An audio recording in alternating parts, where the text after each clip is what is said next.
As we've discussed in the past, Judaism places a premium on knowledge.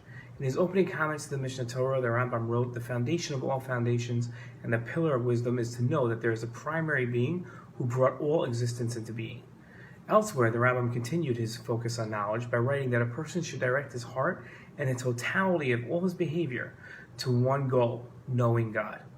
Knowledge is acquired through Torah study, and in that vein, the Rambam wrote, "None of the other mitzvot can be equated to the study of Torah. Rather, the study of Torah can be equated to all of the mitzvot. Therefore, study takes precedence over deed in all cases." There are a number of statements, though, made by scholars that put knowledge secondary to our values. Our sages taught that a person should always teach himself to say, "I don't know." The lesson is obvious. It's more important to say that I don't know, more than risking that you know something and being wrong. Our sages also said that a scholar is allowed to lie and claim ignorance if he's an expert in a certain area of Torah. In addition, the prohibition that we read in Shema twice a day, "Lo sasur acharei levavchem," don't go after your hearts, is a prohibition to study complex areas that we aren't intellectually prepared to study.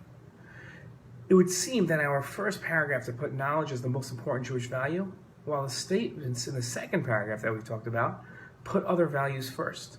So, which is it? This week's Torah portion introduces the chok and its quintessential example of the red cow, the paraduma. The opposite of the chok is the mishpat. The Rambam explained that the difference between the two, he wrote as follows. He said, "The mishpatim are laws whose reason is evident, and the benefit for keeping them is apparent in this world. For example, the prohibition to steal or to murder, or honoring one's parents. While the chukim are laws whose reason is not so evident." The chok also seems to put knowledge secondary to some other value. If we're supposed to study and know the Torah and all of its mitzvos, how can we have a chok that is too complex for man to understand? The chok of this week's Torah portion is the red cow.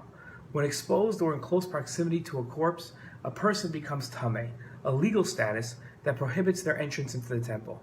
To transform from tameh to tahor, a status that allows entrance into the temple, a person must complete a process that includes a kohen sprinkling the ashes of a red cow on the tameh person. Unlike other mitzvot where it is understood how the details effectuate an outcome, it is impossible for a person to understand how the ashes of the red cow transform a person from tameh to tahor. We're faced with a fundamental question here of Jewish values. Does Judaism place knowledge as the most important value or not? If it does place knowledge at the top of the list, how are we to understand the statements by our rabbis that place knowledge secondary? It seems confusing, especially in light of the chok. A common misconception of knowledge is that knowledge is defined by how much one knows. In fact, the opposite is true. The value of knowledge is mastered only when the desire to know is the most important driving force in a person's life. The only way to reach that level is by recognizing how much you don't know. Admitting, even if lying, to say that you don't know doesn't contradict knowledge, it actually encourages it. We live in a world that demands instant knowledge. An educator's role used to be to inform students of knowledge that they didn't know. With knowledge as accessible as it is today, a simple Google question on your smartphone, teachers no longer need to inform students, but they can focus on teaching how to analyze information. The lesson of the chok isn't to move away from knowledge, but rather, as our rabbis taught, that the task of Torah study is incumbent upon you to complete the Torah, but you aren't free to desist from studying. Knowledge is a primary Jewish value. Shabbat Shalom.